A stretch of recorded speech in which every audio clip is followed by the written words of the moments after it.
Madam Chair, judging from the volumes of questions to the Office of the Vice President during the first hearing, I presume, Madam Chair, that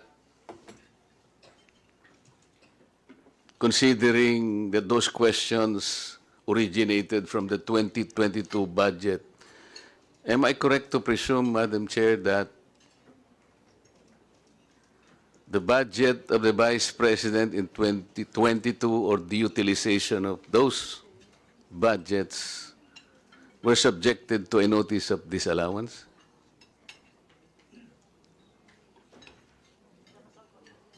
COA? Come again, sir.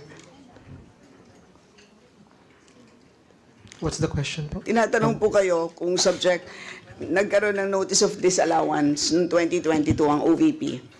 2022? Yung Madam Chair? mga questions po kasi, Madam Chair, the way I understood them, 2022 ang origin, parang ang damdam ko, merong subject of notice of disallowance, yung budget ng Vice President, because of the type of questions asked during the first hearing.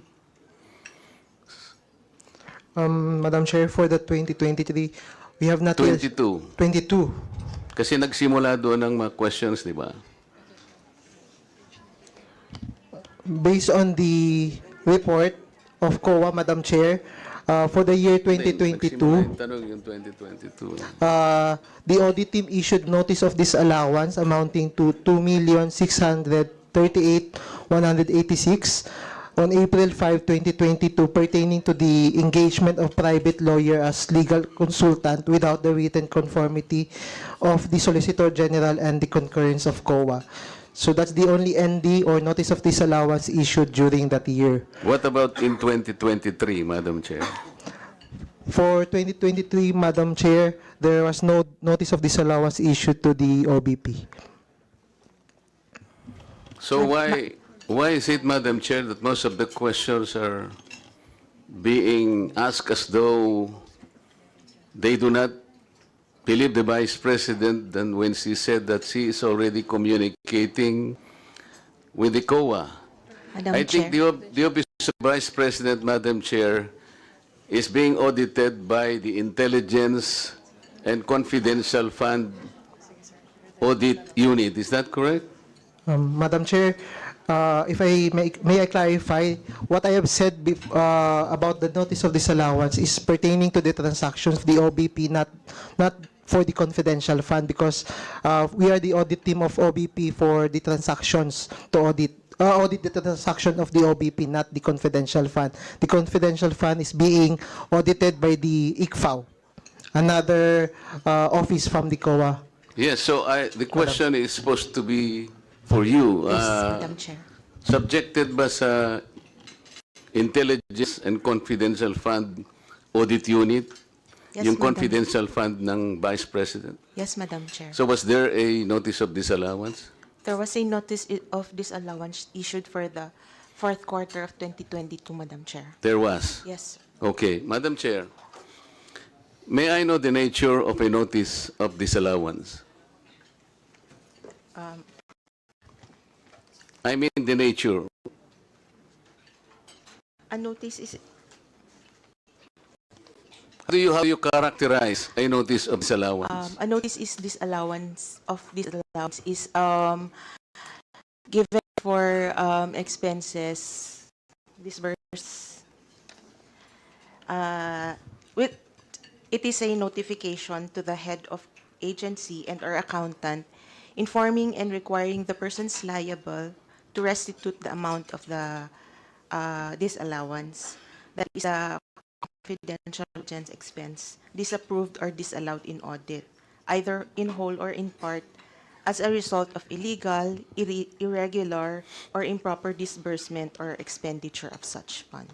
Your You Honor. call it IUEEU. Is that correct? Yes, yes, I, Madam Chair. irregular. U is Unnecessary. Unnecessary. Madam Chair. E, Extravagant, Madam Chair. another E.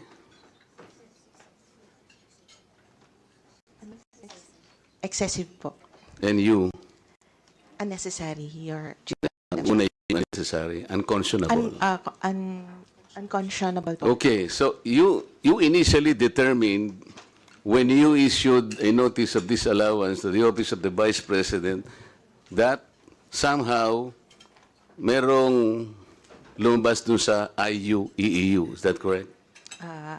Yes po, Madam Chair. So how do you characterize a notice of disallowance? May I be clarified po on the question, Madam Chair? I do not know how to simplify. How do you characterize? What is a notice of disallowance? It is a notice po to the head of agency. Okay. Is a notice of disallowance contestable? Yes, Madam Chair.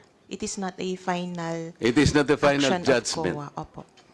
It is appealable. Yes, Madam Chair. Okay. What is now the stage of the notice of disallowance issued to the office of the Vice President? Madam Chair, we have issued the notice of disallowance, and it was received by management on August 9, 2024. So they still have 6 months po, or 180 days Correct. to appeal po the And disallowance. they are supposed to reply yet. Yes po. You will have to give them the opportunity to make a reply. That is correct To po, explain Madam Chair. Yes po, Madam how Chair. the budget was utilized. Opo. And that is part of due process. That is correct po. Meaning to say, there is no guilt yet until and unless you are able to receive the reply, the answer, and the explanation of the office of the Vice President. That is correct po. And it has Have you been received a copy?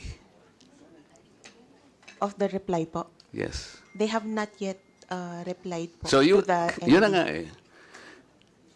As part of the due process is notice.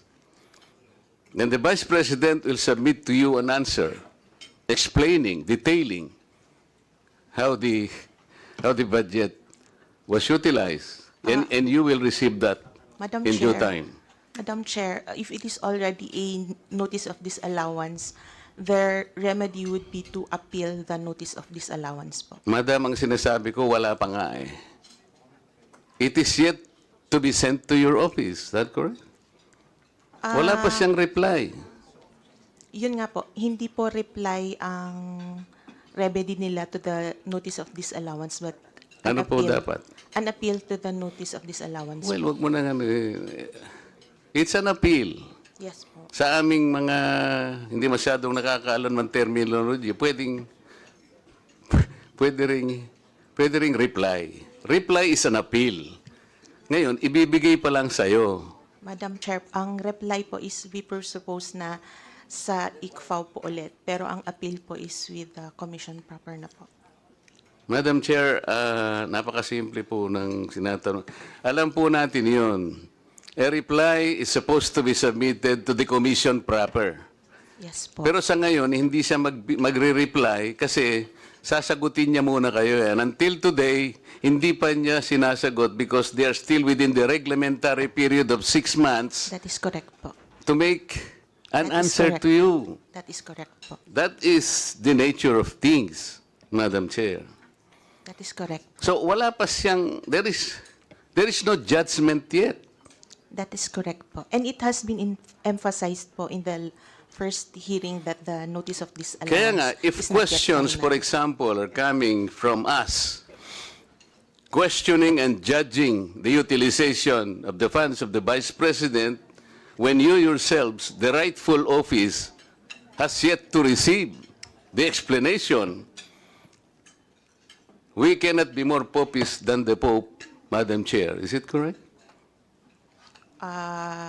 Madam Chair, as we have said, on our part, the ND is not No, yet you are final. not answering my question. Kung kayo nga